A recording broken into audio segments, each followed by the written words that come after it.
What's going on, everybody? It's ActusXD here. I have a video for you today, Advanced New World Leveling Tips, Tricks. It's a guide. I've already done one of these. This is even more of them. If you hear a tip that you didn't already know, then hit the like button. And before my hair grows back, let's get stuck into it. I always found it really confusing. I have like a logging set of gear, a skinning set of gear, a mining set of gear, I had a harvesting set of gear. And I found it really confusing when I was trying to put on the right thing as to which bit of gear I needed, whether I had the whole set on. Bloody hard to try and figure out exactly what the hell is going on. If you are lucky enough, or you make an effort to ensure that your gear sets of luck gear all have gem slots in them, you can color coordinate to create your own gear sets by gem color. For instance, you could put all carnelian. Carnelian's the only name of the gem I can remember, so don't do this because they're the expensive ones. But you could put all carnelian gems in your logging set, tier 1 or tier 2, and remember that your logging set is that one because they are all red gems. And then you can instantly tell, yep, that's my whole logging set. I've got it on because everything in there has red gems in it. If you're like bulk crafting things to level up oh my God. If you are bulk crafting things to level up a profession, especially like cooking where there's multiple ingredients that can be used for the one thing, when you go to craft a recipe, at the top right there's a button, Owned Items. Uncheck that before you go to the trading post to buy a heap of stuff, and you can then figure out which of the items, whether you have them or not, is the cheapest to buy in bulk. Oftentimes people think that only the items that you have are the only ones that can create the recipe. If you untick that box, you might find that something else that you don't currently have any of in your inventory is heaps cheaper and you can buy that. This one is a great one. Everyone knows that you hold down S, almost, I hope. You should all know that holding down S to salvage a piece of gear pops up with the confirm, and then you've got to hit E when you're confirming to salvage every bit of gear. However, you may not know that if you hold down Control and S and then you click a bit of gear, it will instantly salvage without having to confirm. So if you've just gone and done a big leveling session, or say you're 60 and you've done a Merc Guard run, you can just Control S and spam left click everything if you want to ensure that you can just salvage it instantly. The other thing that this works for is repair and locking gear, and so you might want to consider before you go through and instantly salvaging everything, if there's anything in your inventory you want to save, you can Control L click it and it'll lock it so that you can't salvage it. If you're leveling and dying a fair bit, which is usually in the later levels, but if you're as bad at the game as me, then it's all the time, literally forever, and you get really frustrated and you rage quit the game and then you never want to play again, and then you dive into some spiral of depression about how you can spend your entire life playing games and still not get any better at them ever, and it's just never gonna get any better if you're 32 and you're a boomer and your reflexes are just going to hell. And if you die all the time, it can be cheaper, instead of repairing your gear, to just duck to the trading post, see if there's any better gear and buy that for like 3-4 gold a piece, rather than trying to repair the crap stuff you've already got. You might be tempted to just hit the repair all button, but wait, trading post, see if you've got an upgrade, and it's basically for free at that point. Just while we're on the repairing gear out of your inventory type of thing, if you are going out to do like a specific, say a dungeon, an expedition or something particular, make sure to get all of the gear that you're actually going to keep. So like your luck sets if you're running those, or if you've got, you're currently spec'd to be a Firestaff Ice Gauntlet user for some reason, passing understanding, and you usually run Warhammer Great Axe, you put all of the gear that you're not using into your storage, because when you die, all of the gear that's either on you or in your inventory is going to take damage. So if you chuck the stuff you're not using in your shed, then it's not going to take repair damage when you die, and you're not going to have to pay money to repair it. This maybe is obvious to other people, but it was never completely obvious to me until I tested it. When you're crafting something that requires a resource like tannin or sandpaper, the bonus crafts that you get do not contribute bonus experience. So for that reason, if you're leveling up, say 10,000 lumber, and you're only doing it because you want to get the woodworking experience, don't be using your highest tier resources to do it, because the extra crafts are not giving you experience. You're only getting crafts off your base experience. However, I feel like there's a bit of a misunderstanding that as you go up in tiers, resources produce less of a chance to craft a bonus item. For instance, if you use obsidian sandpaper to create ironwood planks, I think you're only getting about, depending on your current profession level, it's sort of about 8% chance for an additional item. And people think, well, I'm getting 92% chance for an additional piece of lumber. So, that's so much better to be using that. But if you think about the amount of lumber that goes into creating a piece of timber, that goes into creating a piece of wordwood, that goes into creating a piece of ironwood, your 8% at the end on the ironwood might be having a much bigger multiplicative effect back down the end of the tree. So don't just think because it's only 8% that you're getting stitched up. Oftentimes it's better to use your rarer resources on your higher tier items because you're producing so much more of the lower tier stuff on the back end. Not always the case, but don't shy away from doing it. Obviously, as I say, it depends whether you're crafting to level up your professions or whether you're crafting because you're doing it for a specific reason. But you don't shy away from using blue tier resources to craft higher tier 5 materials. That's what I'm saying.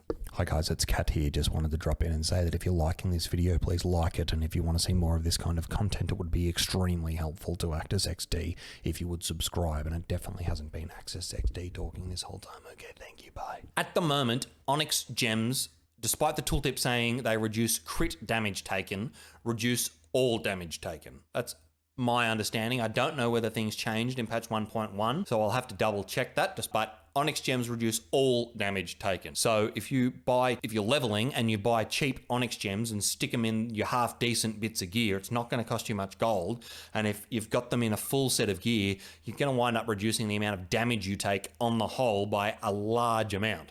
It's not insubstantial and it's not worthless when you're leveling. Don't think, I'm just going to wait and leave that till I get 60 because that's the only time it matters. You're going to be taking a lot of damage when you're leveling, and that's going to be one of the things that slows you down, whether you've either got to sit at a campsite and rest or wait for some food ticks to tick up.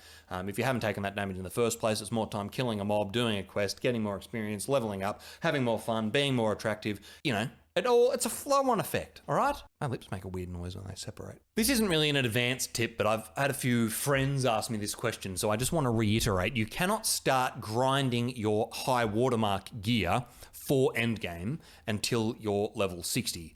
It does nothing. If you were to be level 58 and go do 1,000 Merkguard chest runs, you're never going to increase your high watermark gear. You're only going to start increasing it from the base of 500 upwards as when you ding level 60. So don't be like 58 and think, oh great, I'm going to go and get experience and level up my watermark by doing Merkguard runs. You have to be 60 before you can start making a permanent impact on your watermark. People have covered this one a lot, but I'm still not sure that it's that widely known. Faction missions have a daily bonus. The first 3 that you complete reward about 10 times the amount of gold and a bit more experience. So if you need gold, which we all do, then find the faction missions that are rewarding a large amount of experience. So usually that's going to be your elite ones, ones as part of an expedition, that kind of thing, and do them as your first 3 of the day. 10 times the amount of gold. This isn't really beginner, but it's something I only just figured out, and so I'm going to include it in advanced tips to make myself feel like less of an idiot.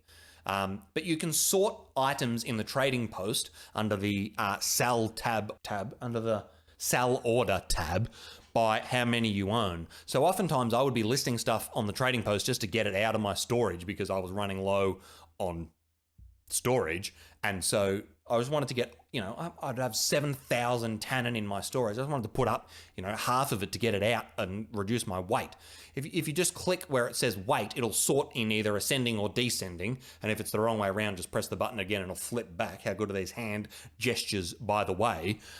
If you do that, then you'll be able to figure out what's most likely going to be weighing you down the most and get that onto the trading post nice and quickly, promptly.